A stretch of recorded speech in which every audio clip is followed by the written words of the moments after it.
que empezamos en este momento. Muy buenas tardes a todos los que nos están viendo en este momento, de parte del Comité de Estudiantes de Ingeniería Mecánica CEIN y de la división del CEIN de blog y canal de YouTube. Mi nombre es José Daniel Carrillo y junto con mi compañero Jesús Romero, hoy tenemos el gusto de contar con el físico y divulgador científico Daniel Parra. Muy buenas noches, Daniel, ¿cómo estás? Buenas noches a todos ustedes y a todos los que están viendo este video. Para mí es un gusto muy enorme estar con ustedes, compartiendo con ustedes, casi como entre amigos, una charla entre amigos y compartir todos los secretos y las maravillas del universo y de temas espaciales.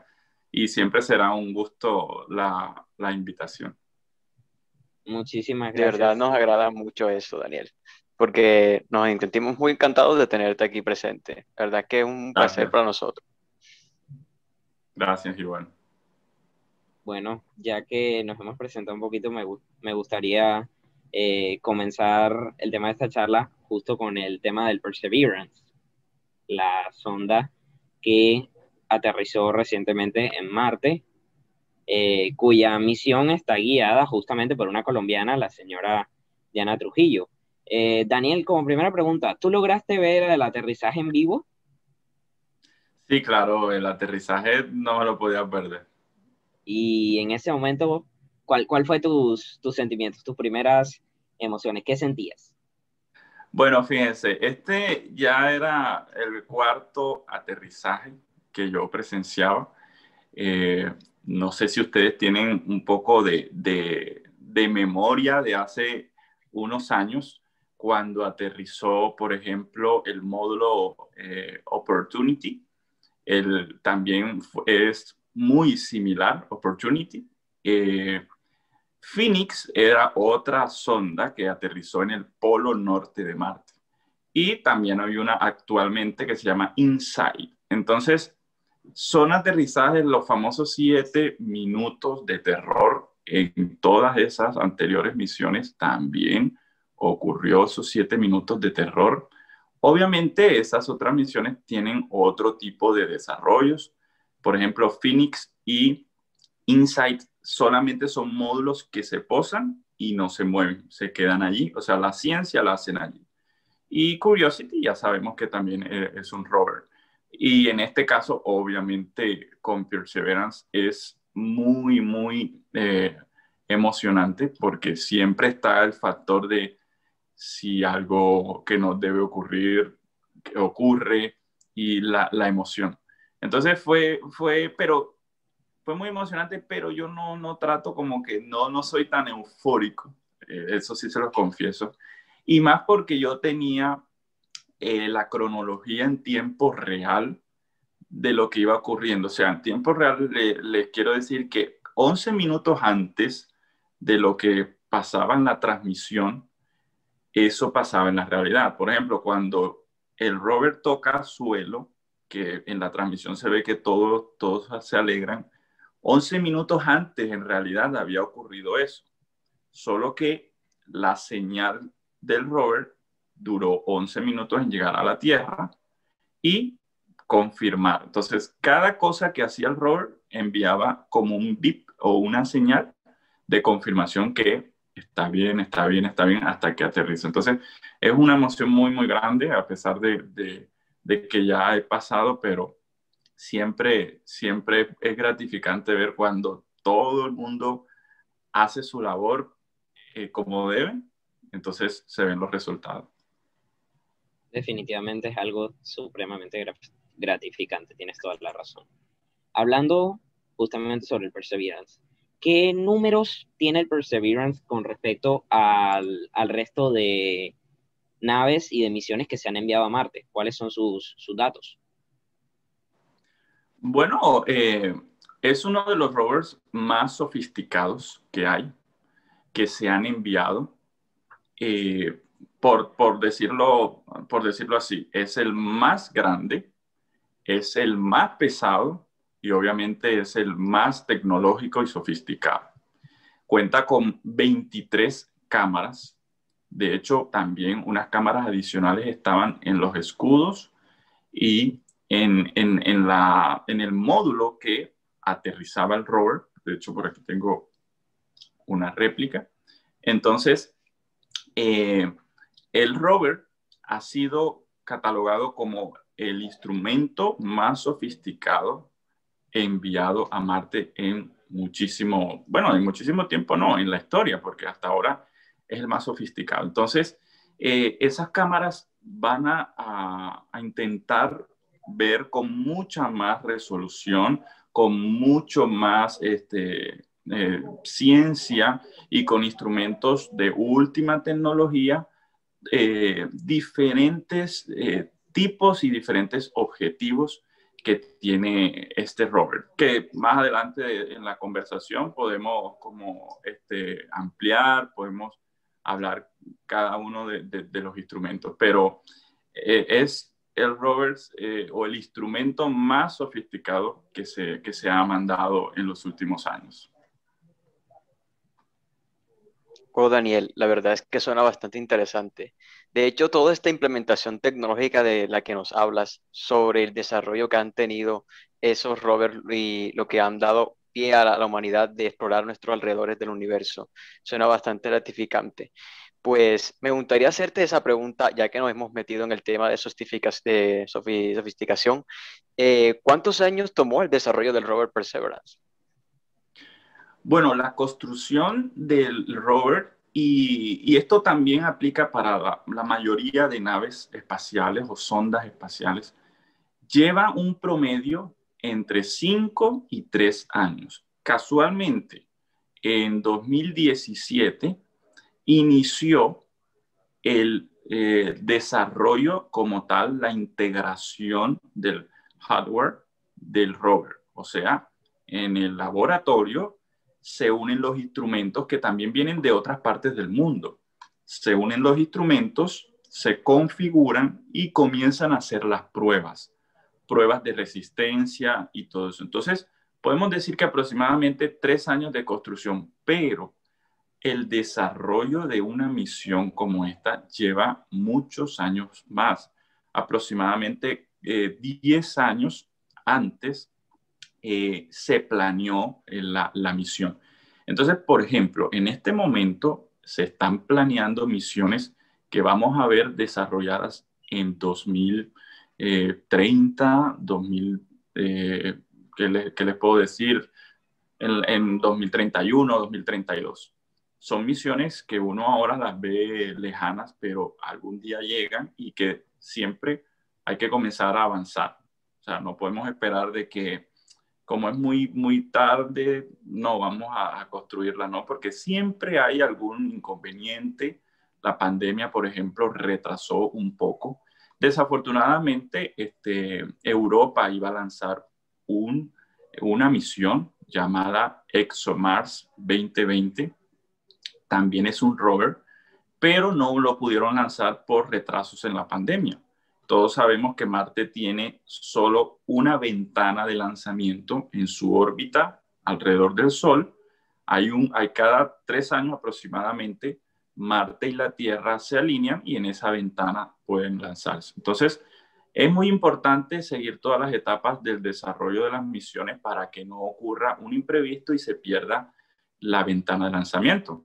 Por eso es que en julio pasado se lanzaron otras 2 naves de otras naciones, una china y una de Emiratos Árabes, porque se abría la ventana. Entonces, como les digo, en este momento hay misiones, así como Perseverance hace 10 años que ni siquiera se llamaba Perseverance, sino Mars 2020, Mars 2020. Entonces, primero se presenta el proyecto, se dice por qué, se dice qué va a buscar ese proyecto. La NASA aprueba, porque tiene un presupuesto, y aprueba o no aprueba. Hay muchas misiones que yo me doy cuenta que desafortunadamente es como una competencia. Algunas ganan y otras no, y uno quisiera como aficionado que todas esas misiones se lleven a cabo, que todas. Quisiéramos que el dinero no sea un impedimento, pero bueno, es una agencia espacial del gobierno que está regida bajo los parámetros, como les decía ahorita, de presupuesto. Entonces, obviamente que la mejor tiene que ganar. Entonces, una vez pasa esa etapa, comienza la etapa de inspección de los instrumentos, que todo sea como ellos piensan, qué instrumentos llevar, qué tamaño debe de tener, qué cohete se necesita. Y una vez se comienza a idear todo eso, pasa la etapa de ejecución. Comienzan a construir los instrumentos. Después, como les dije ahorita, en 2017 empezó la etapa ya de ensamble, que termina unos meses antes del lanzamiento. Ya finalmente el lanzamiento. Y bueno, en este caso duró 6 meses, pero hay sondas que duran 10 años de misión solo hasta el momento del lanzamiento. Y por ejemplo, como la Nuevos Horizontes, que se lanzó hace muchos años, 2009 si no estoy mal, y llegó a Plutón en 2015. Entonces, fíjense que son 9 años solamente de viaje. Así que estamos hablando de que para desarrollar una misión espacial es muy largo los tiempos, pero siempre tenemos que tener la misma expectativa para cuando llegue la misión, todos los descubrimientos que vamos a tener. Muy interesante tu aporte, Daniel. ¿Sabes? Me encanta la opinión de que cuando dices que el dinero no debe ser impedimento porque siempre hay posibilidades. Y claro, estamos hablando de una máquina verdaderamente compleja, la que nos ayuda en investigaciones de cosas que físicamente no podemos tocar. La mayoría de nosotros, los seres humanos, no estamos obligados a estar plenamente en investigación, pero qué chévere que sigan esas ventajas económicas alrededor del mundo para proveernos más información de la que hasta ahora, en esta edad contemporánea, hemos logrado concretar. Y Sí. siendo así, al saber estos descubrimientos, pues, ¿cuáles son los principales objetivos de la misión con el rover Perseverance? Cuéntanos a ver.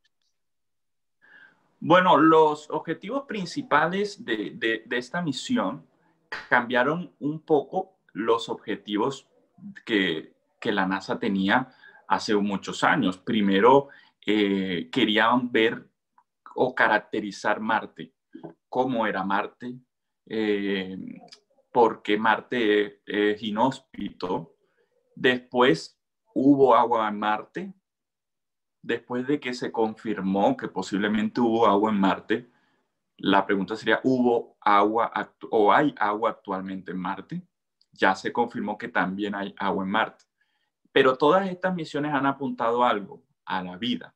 Y es la primera misión oficialmente que se dedica exclusivamente a la búsqueda de vida. Estamos hablando obviamente de vida microbiana y vida que hace muchos años pudo existir en Marte, no actualmente.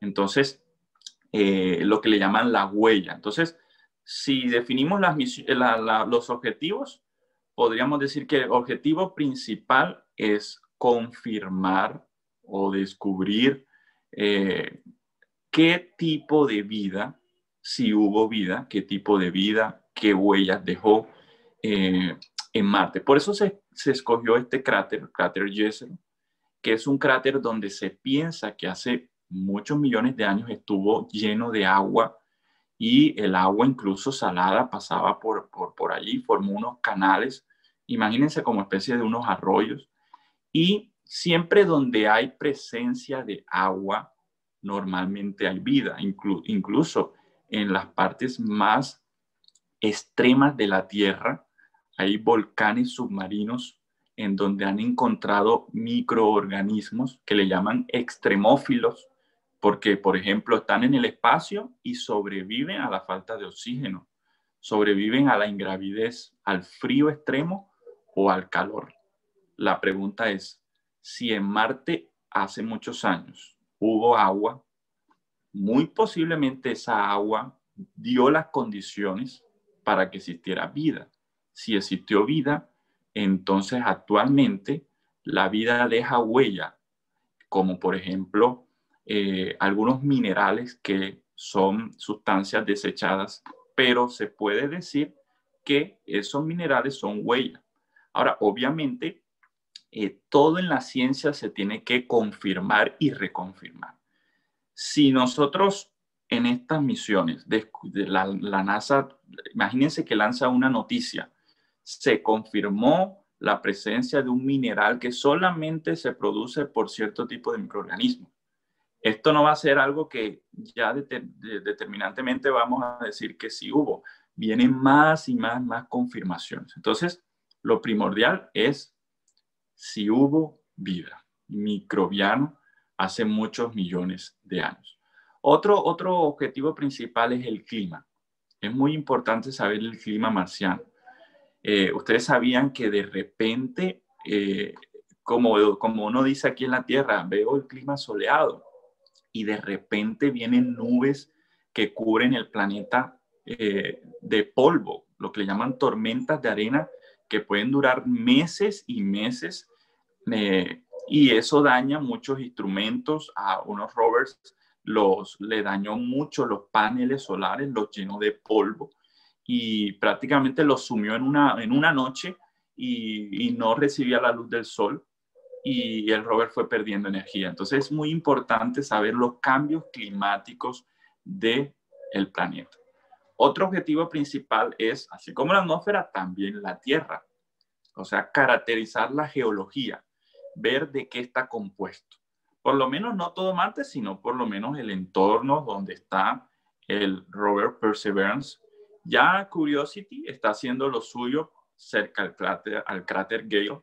Ahora estamos aquí en el cráter Jezero y por lo menos identificar las rocas. No sé si ustedes vieron ya unas imágenes que mandó el Perseverance y hay unas rocas que se ven porosas. Ya por lo menos están diciendo que pueden ser rocas volcánicas.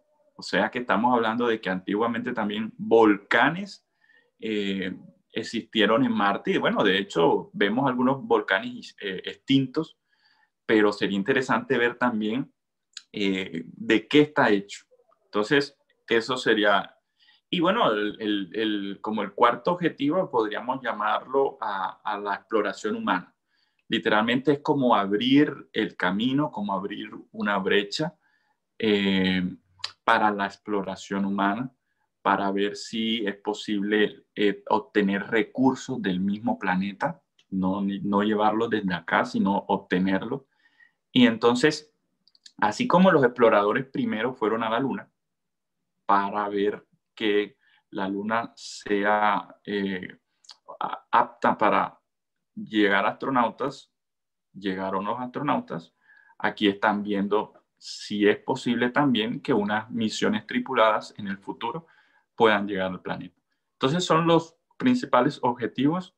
Aproximadamente son 2 años marcianos, pero 2 años marcianos convertidos a terrestres serían como 4 años.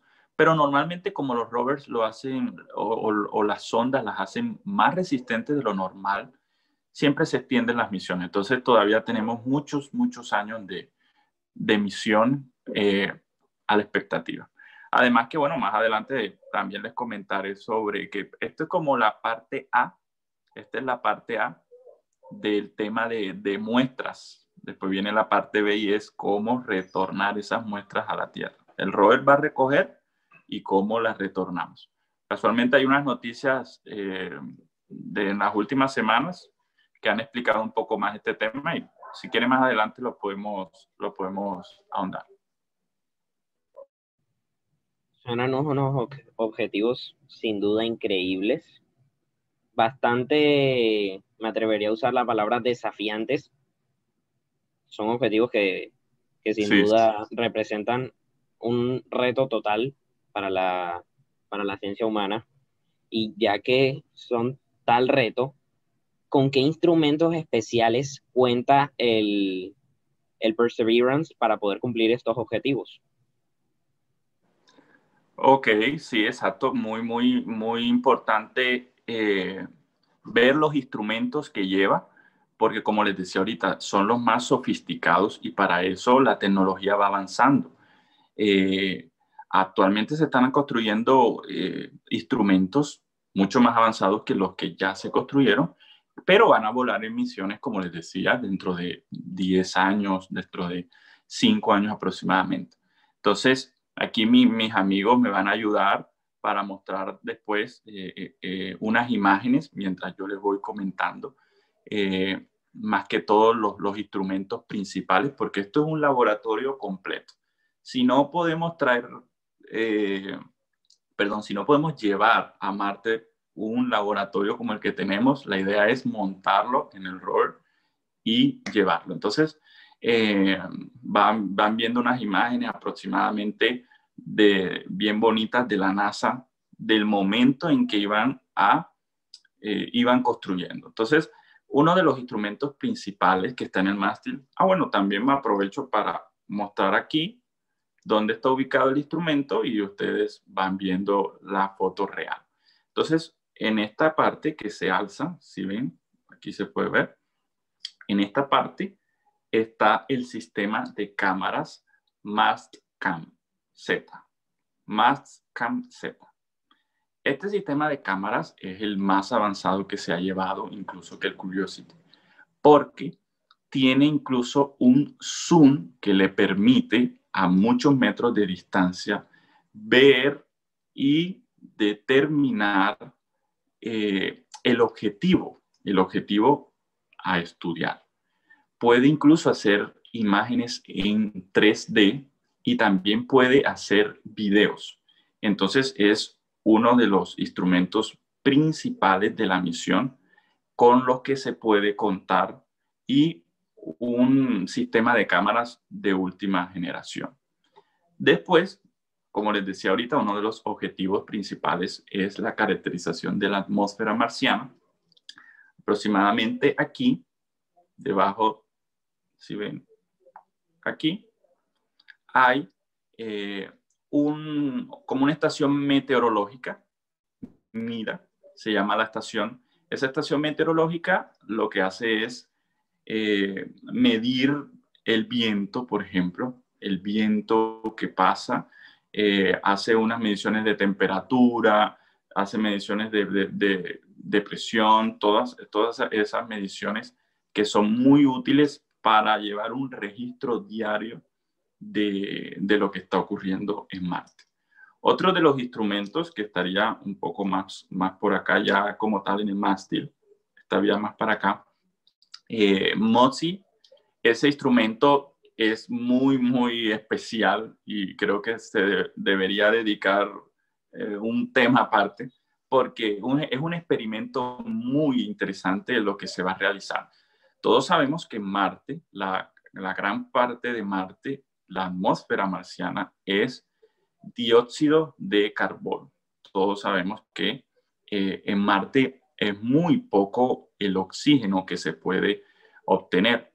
La idea con este instrumento sería como respirar, digámoslo así, respirar la atmósfera marciana y convertir ese CO2 en O2. O sea, prácticamente succionamos el CO2 de la atmósfera con ese instrumento y obtenemos oxígeno. Entonces, es muy importante los resultados que se vayan a derivar de este instrumento. Más adelante podemos hablar de él más a fondo. Tenemos también un espectrómetro de rayos X, un espectrómetro de rayos X que va a estudiar desde la distancia. Él desde la distancia está estudiando las rocas y está estudiando qué tipo de minerales tiene. También en cuanto a la composición química y todo eso. Entonces, son muy interesantes estos instrumentos. Por último, hay un instrumento que vamos a verlo acá que se llama RingFAX. Ese instrumento es como una especie de sensor o un radar que lleva aquí debajo, un radar que va a penetrar, obviamente por ondas radiales, el suelo de Marte, como unos 7 metros aproximadamente, para ver qué composición tiene. Entonces, fíjense que estamos hablando en la atmósfera, estamos hablando durante el recorrido y estamos hablando incluso por debajo del suelo de Marte.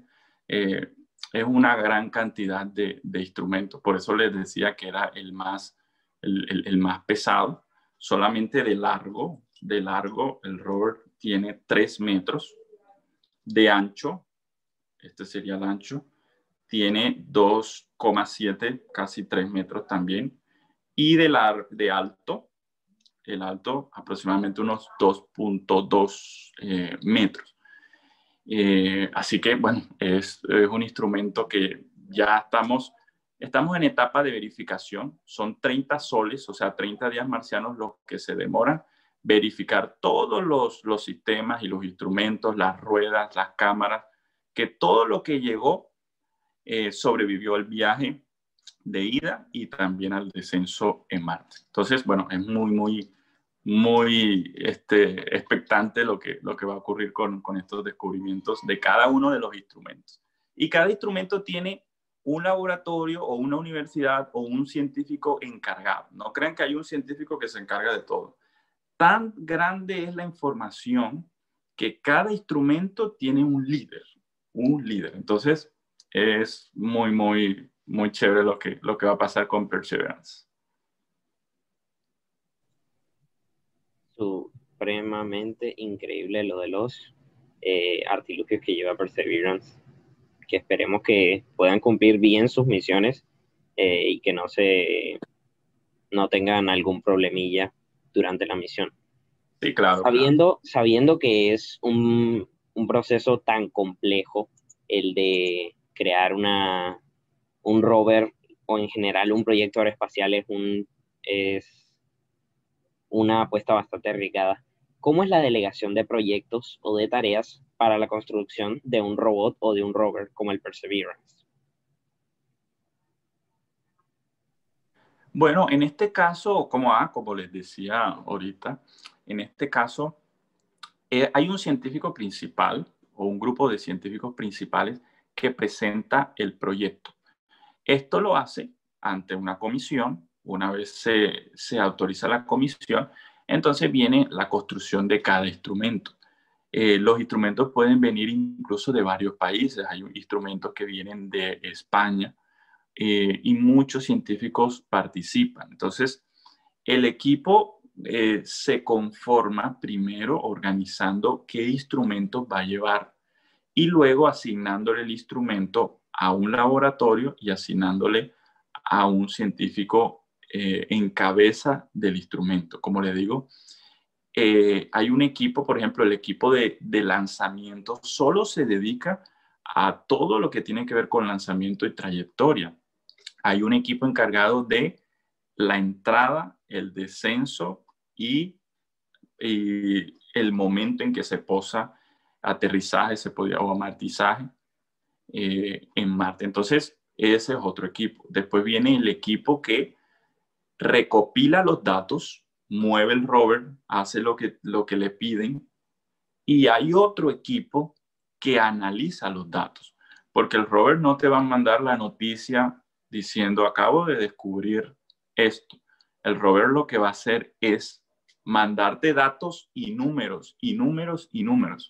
Tú tienes acá que traducir qué son esos números, qué significan esas gráficas, qué significan todo eso, esa gran cantidad de datos que te va a traer. Entonces, los equipos se forman primero con la necesidad de qué instrumentos va a llevar, se asignan un líder y bueno, todo se ensambla. La idea aquí es que todo funcione como un solo cuerpo.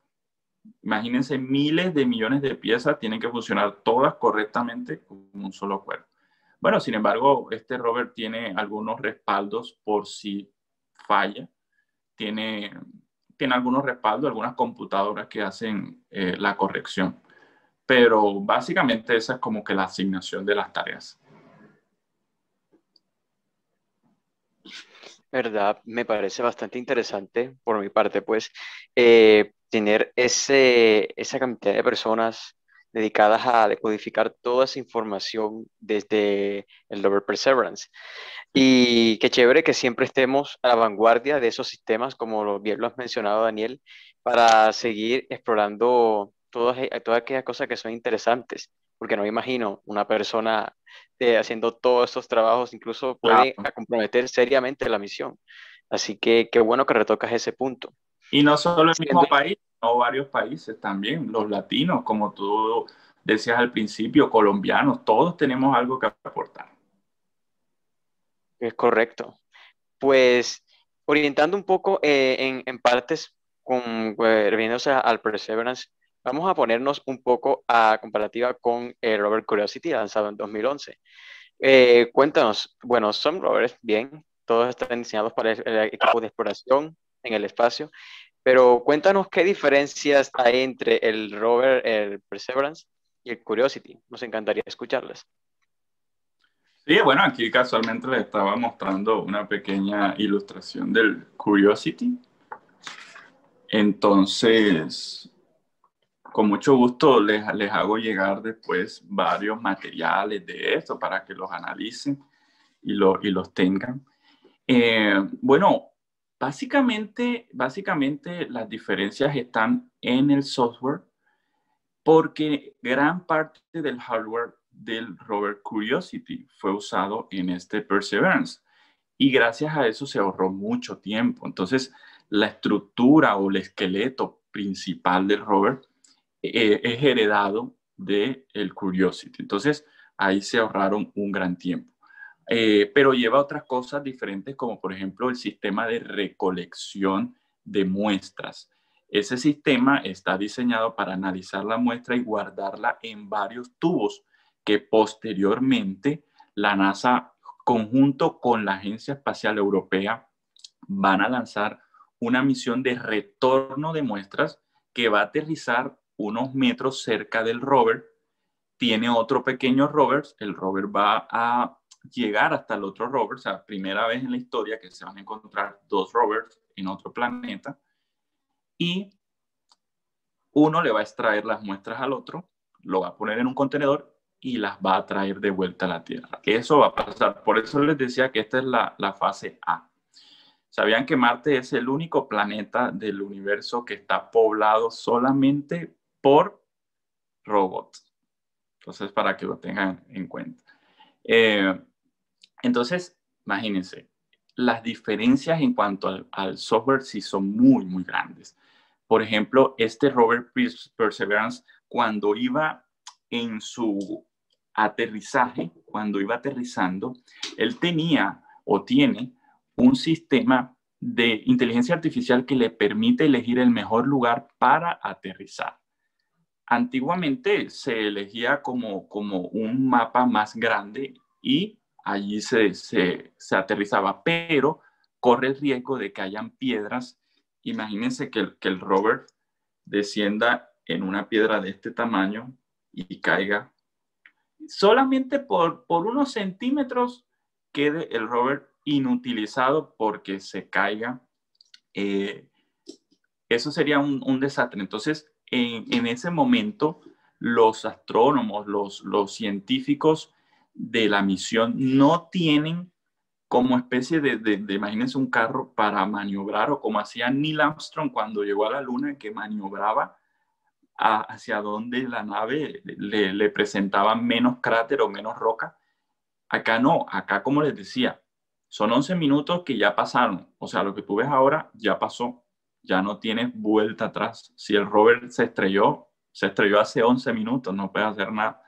En cambio, en este caso, el rover tomaba fotos y le iba indicando en qué lugar tenía menos probabilidad de golpear rocas. Y descendió a cerca a unas rocas bien grandes dentro del mismo cráter, pero el mismo sistema lo vio. Entonces, es un sistema también más autónomo para que les permita conducir. Ellos no conducen en vivo. Ellos lo que hacen es que envían toda la programación al rover del día, se le envían al rover y el rover realiza las misiones. Pero el mismo rover tiene un sistema que le puede decir a los científicos: miren, acabo de descubrir una roca exótica, una roca que puede ser interesante, cosa que antes no, antes los mismos científicos tenían que analizar las imágenes. Entonces, es como si se le estuviera avisando a los científicos. Entonces, inteligencia artificial está muy, muy de la mano a este rover y los desarrollos del software están mucho más sofisticado. Por eso le decía que es la característica más que todo de software. Vaya, eso parece bastante interesante. La verdad es que es bastante gratificante escuchar eso. Entonces, Daniel, podemos decir que el diseño de un rover a otro, de que de esos robots cambia bastante en el diseño de ingeniería. Pues, ¿qué otras variables influirían en eso? Bueno, hay variables y la principal yo diría que es el tipo de misión que se va a realizar. El tipo de misión, eh, por ejemplo, el terreno también al que se va a enfrentar es muy importante. Y la variable también del peso.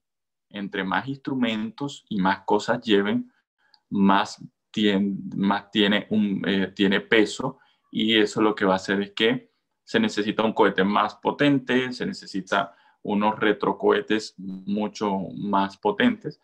Entonces, la variable principal es el tipo de misión que vaya a realizar el rover.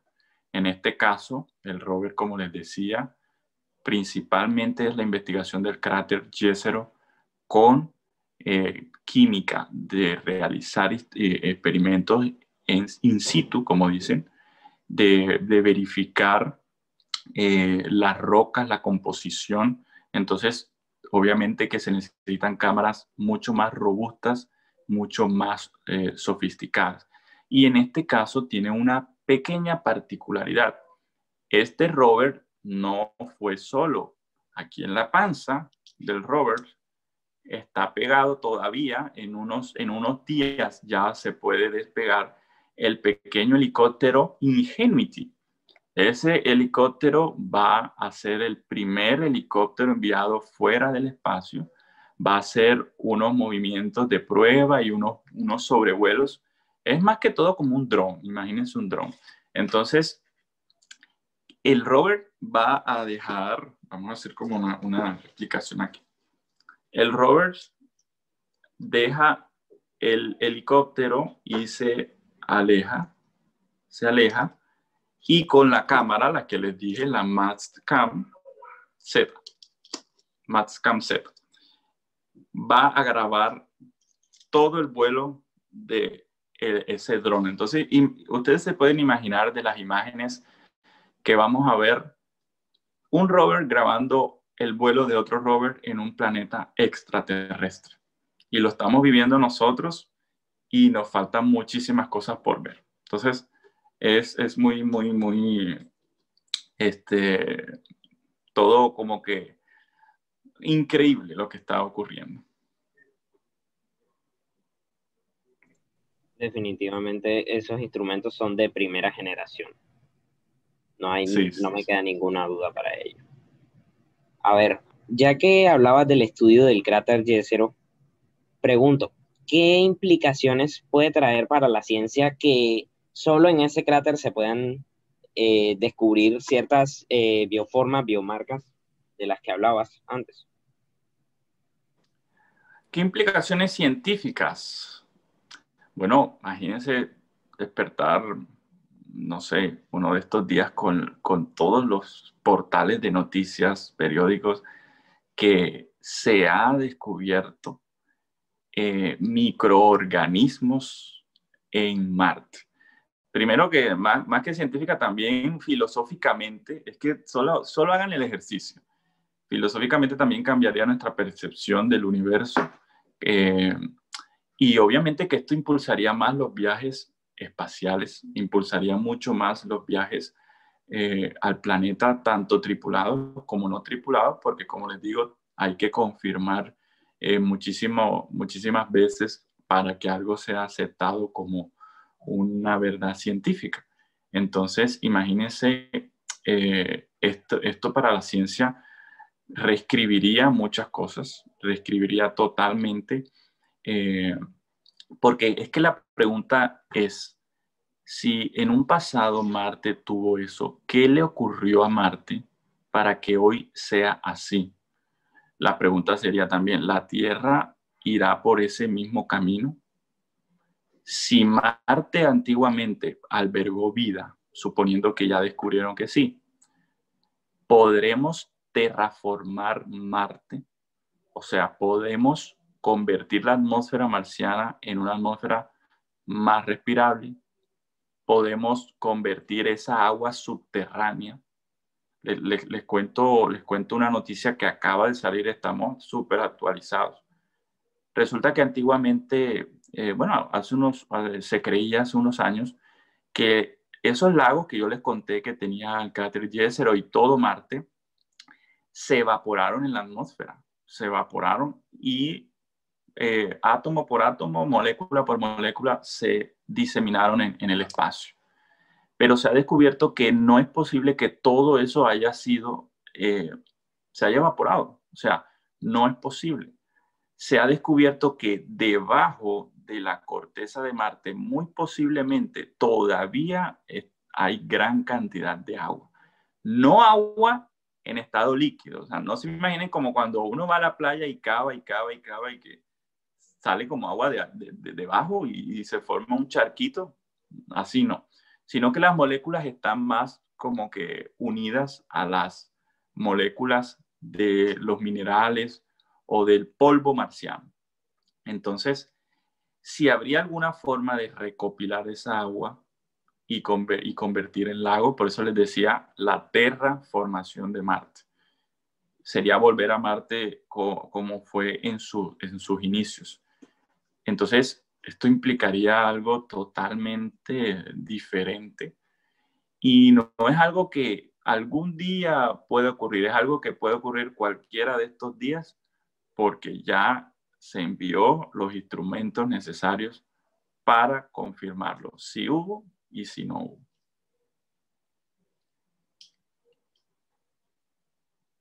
Vaya, eso realmente suena gratificante.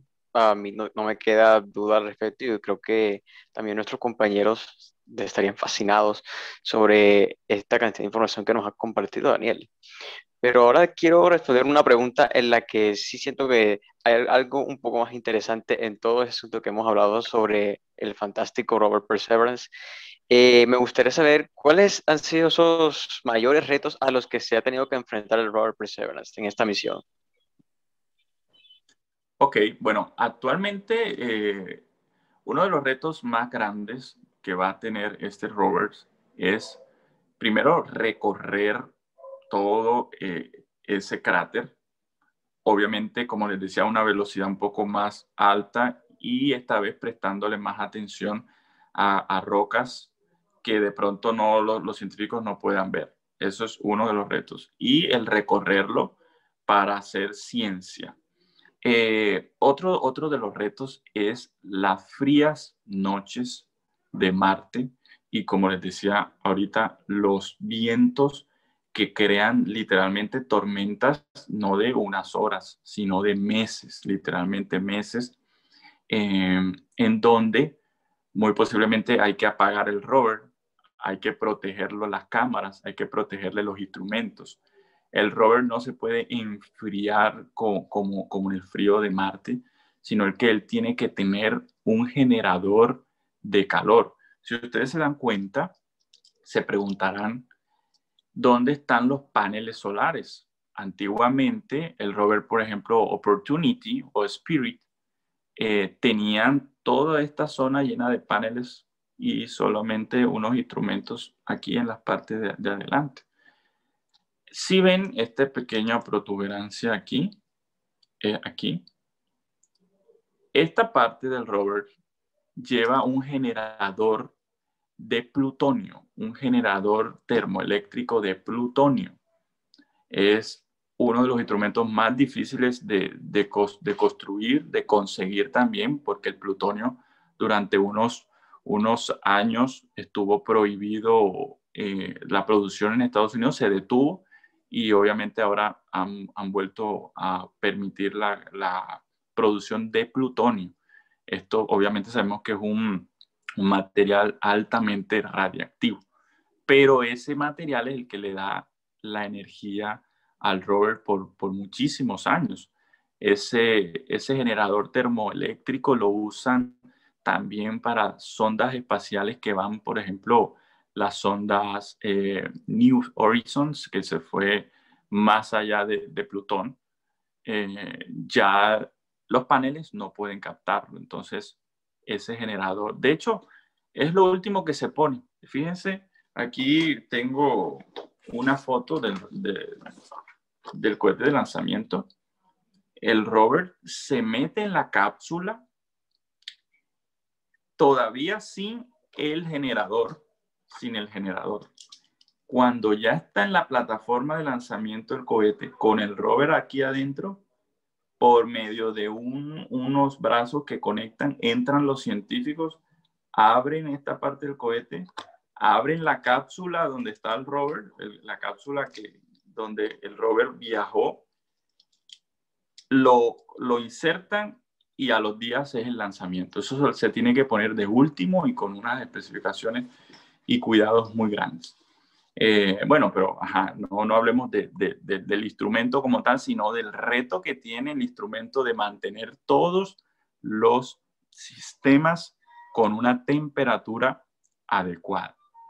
De hecho, por ejemplo, el instrumento MOXIE necesita que haya una alta temperatura en el gas cuando lo va a convertir en oxígeno. Entonces, son retos muy grandes que tiene este rover. Pues se podría decir que son unos procedimientos bastante rigurosos en cuanto a la preparación de un aparato de tal magnitud y tal delicadez como este, ¿cierto? Así es. Pues es interesante saber cómo esos científicos toman estas responsabilidades de manera tan gratificante y las aseguran en tiempos donde es poco probable de que les ocurra algún imprevisto. Esto me parece bastante asombroso. Pero eso es justo el punto que me gustaría tratar ahora. Sabemos que, bueno, inconvenientes siempre vamos a tener, ¿cierto? En cualquier misión, en cualquier cosa donde tengamos que prepararnos.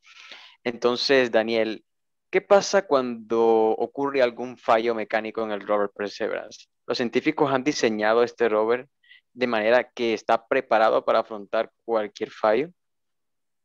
Sí, definitivamente. Y no solo puede ocurrir un fallo mecánico, sino un fallo también en el software. Este y otras naves espaciales tienen algo que se llama modo seguro. Y es que cuando el sistema detecta una lectura que no debería, por ejemplo, más calor, que un instrumento no encendió bien, que no se enviaron bien los paquetes de datos, el mismo rover detiene todas las operaciones, se apaga y eso queda registrado como modo seguro. Desde la Tierra tienen que volver a encenderlo, tienen que ver un informe de qué fue lo que ocurrió. Entonces, a veces normalmente se puede enviar un software actualizado con las correcciones que se requieran. Y también cuando tú hablas de la parte mecánica, aquí en la Tierra hay una réplica de ese rover, exactamente igual, con los instrumentos iguales.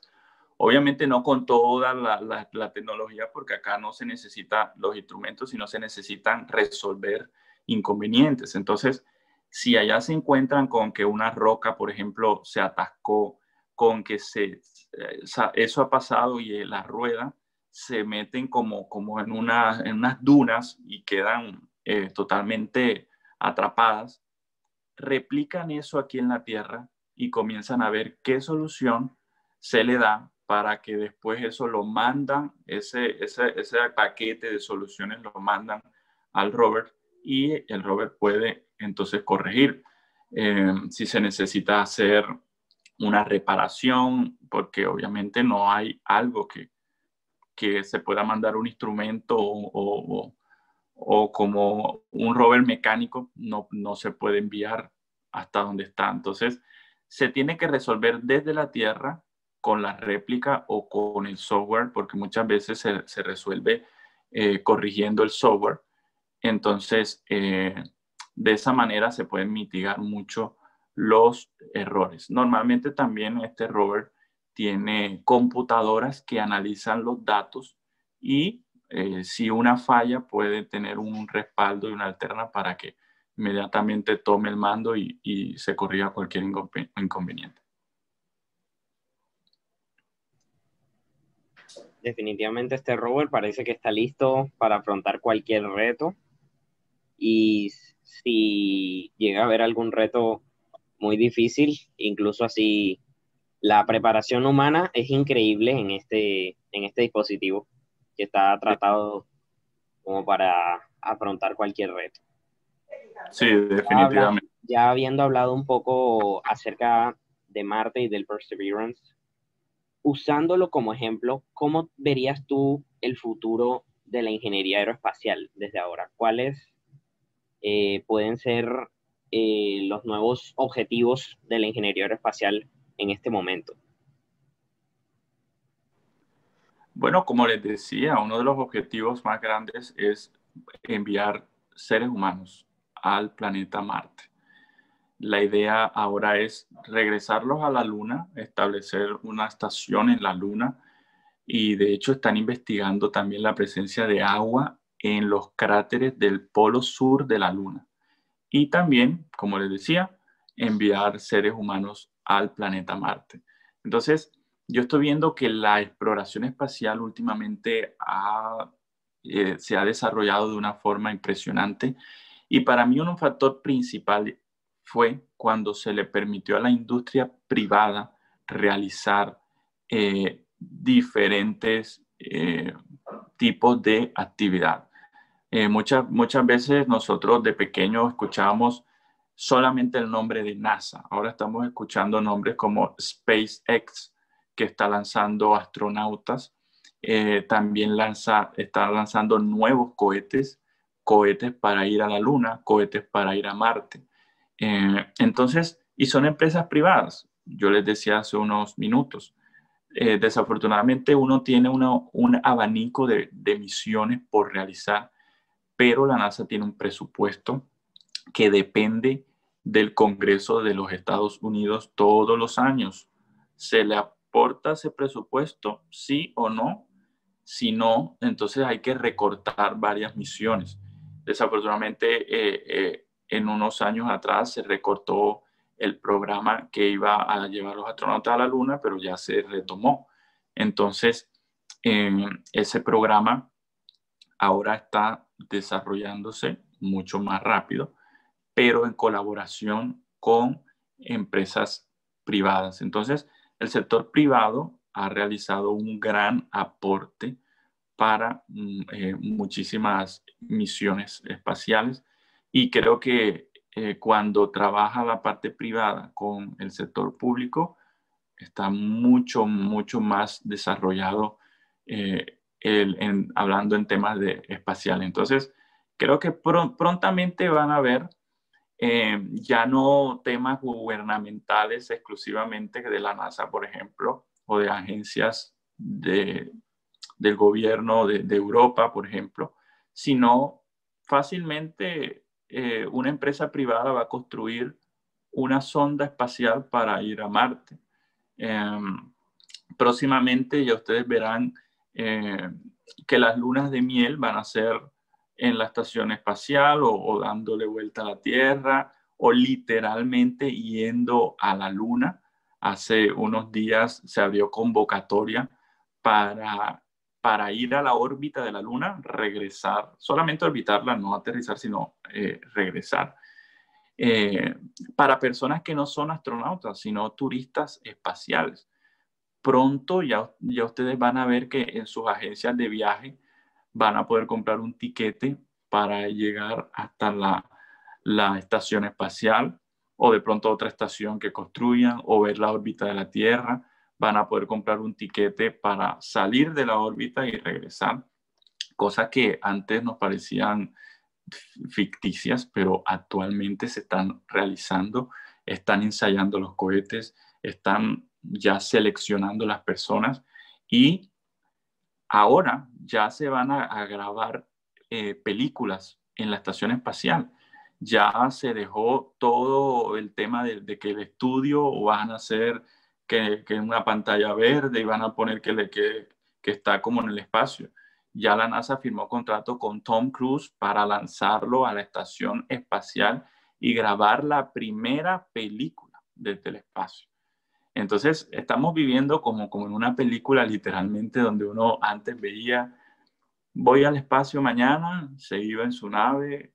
De pronto no tenemos carros voladores, pero ya podremos ir a la luna. Así que creo que la exploración espacial está cogiendo un auge muy, muy grande.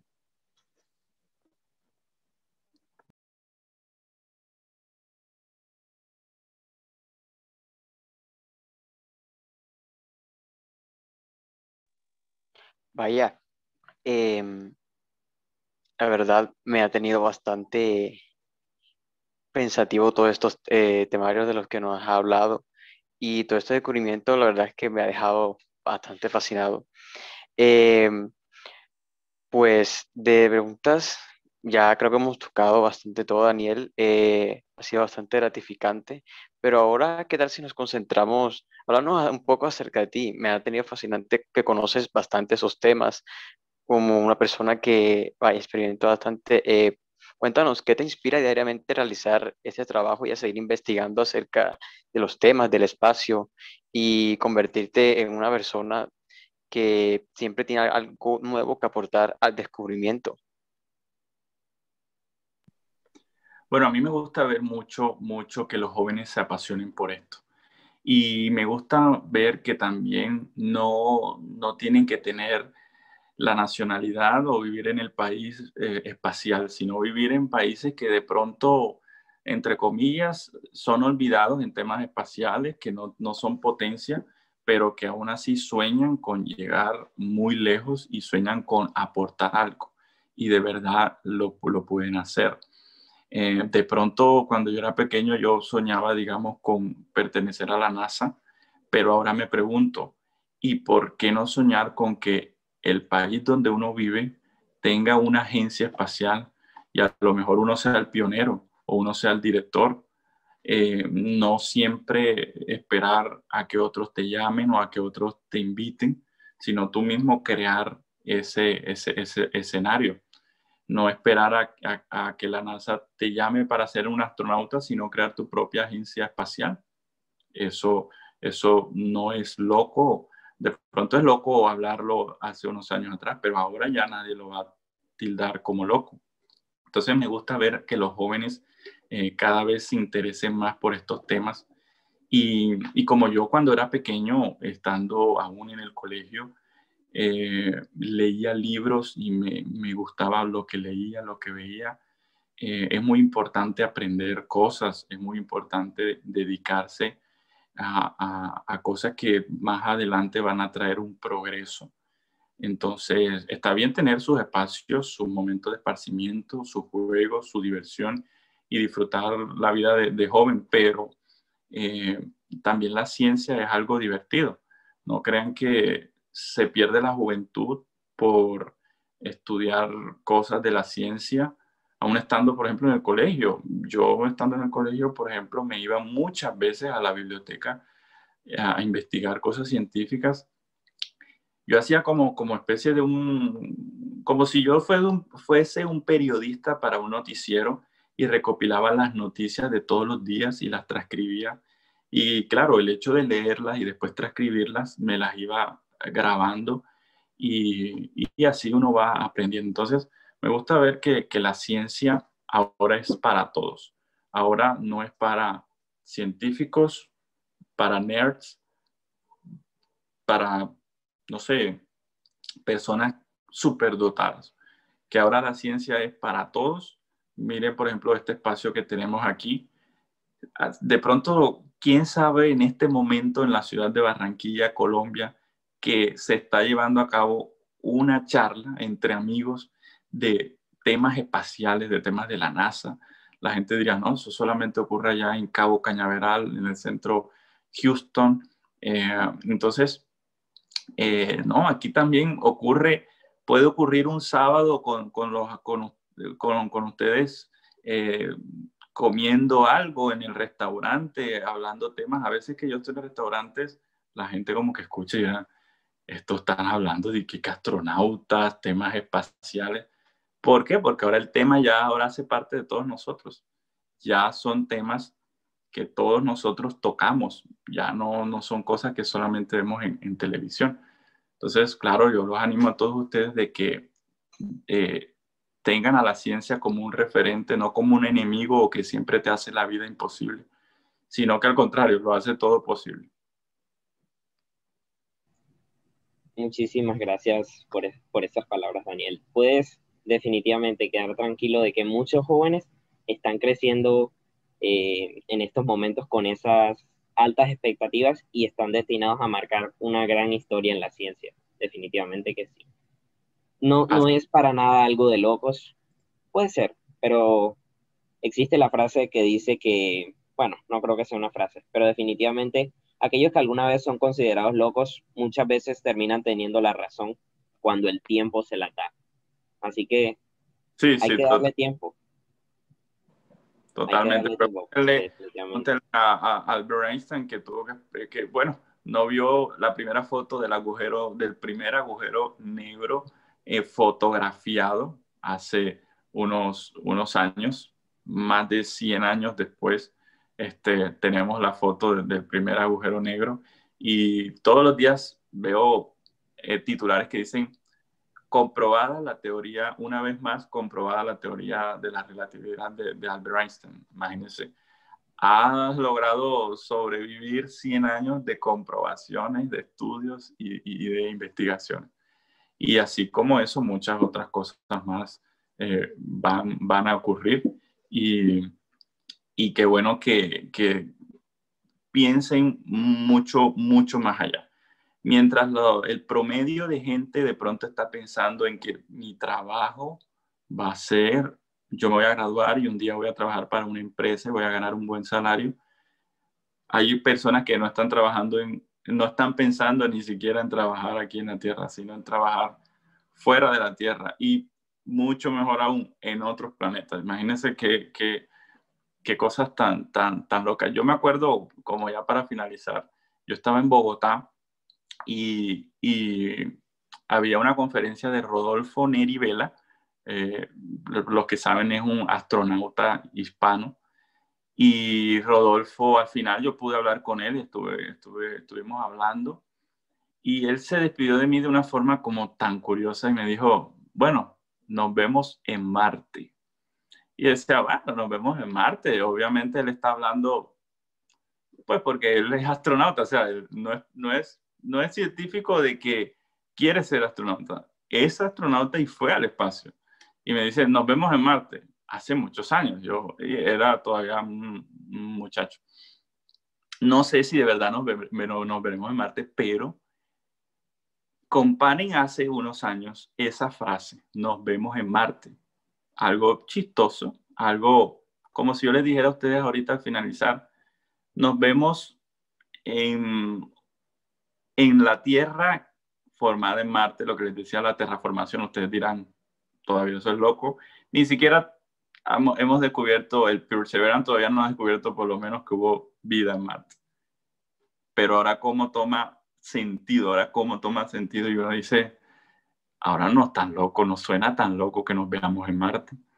Si tengo la posibilidad de pagar un tiquete y ya los viajes se hacen totalmente normal, ¿por qué no decir nos vemos en Marte? Imagínense. Los pequeños sueños que terminan convirtiéndose en unas realidades asombrosas, definitivamente. Sí, definitivamente que sí. Daniel, te queremos agradecer muchísimo por este tiempo que nos has regalado. Ha sido de verdad muy, muy enriquecedor para nosotros conocer sobre todos estos temas. Te agradecemos muchísimo y esperamos que sigas teniendo éxitos en tu vida y en tu carrera. No sé si tal vez Jesús tenga algo para agregar antes. Pues bueno, José, pues por mi parte, agradecer muchísimo a Daniel, muchas gracias de verdad. Le agradecemos por todo.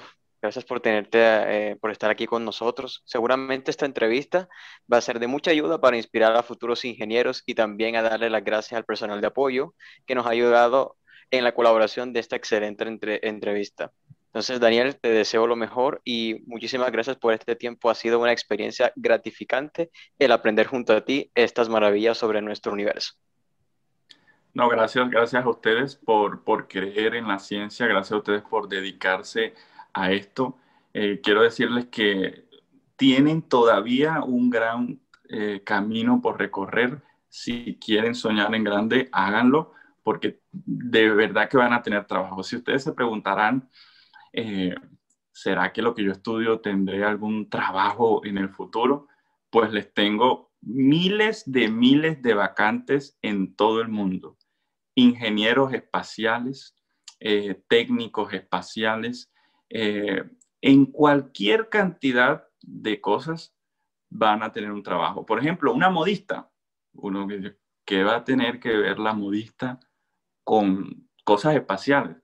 Fíjense que en la época de la Luna, la NASA estaba buscando especialmente una tela que solamente la tenía una empresa de medias de Colombia para poner y recubrir una parte de la nave. ¿Qué iba a saber esa modista que algún día esas medias que hacía terminaban siendo material porque era muy resistente y era específicamente como lo quería la NASA? Entonces, en la NASA no es que solamente, o bueno, yo digo NASA, pero en el espacio, la industria espacial no es que solamente se requieran matemáticos, ingenieros, se requiere de todos, hasta médicos, psicólogos. Va a haber una gran cantidad de puestos en temas espaciales. Entre más crezca la industria espacial, va a crecer mucho más la solicitud de puestos. Entonces, si quieren un futuro prometedor, miren más al espacio y miren más las estrellas en la noche, cuando no haya nubosidad, y ahí van a encontrar un muy gran trabajo. Los dejamos entonces con esta maravillosa inspiración de nuestro invitado, el físico y divulgador científico Daniel Parra. Y esperamos que sus palabras puedan servir a muchísimos de ustedes para seguir soñando con las estrellas. Nos vemos en otro video.